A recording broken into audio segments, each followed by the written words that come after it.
ایک مرتبہ نبی علیہ السلام نے ارشاد فرمایا وعظم بلیغا، بڑا ہی بلیغ بیان تھا، محبوب کی تو ہر بات ہی بلیغ ہوتی تھی۔ تو ایک صحابی اونچا رونے لگے،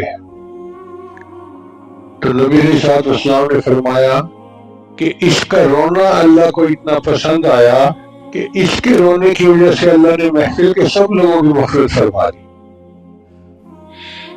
یعنی ایک بندے کا رونا اللہ کو اتنا پسند کہ اللہ نے اس کی وجہ سے پورے مجمع کی مغفرت فرما دی۔ اس لیے نبی علیہ السلام کے ناموں میں سے ایک نام ہے نبی التوبہ۔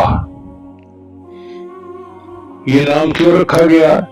ایک تو یہ کہ نبی صاحب خود توبہ استغفار کی کثرت فرماتے تھے، اور دوسری بات یہ کہ اللہ نے محبوب کی امت کے لیے توبہ کو بہت آسان کر دیا۔ پہلی امتوں کے لیے توبہ مشکل تھی۔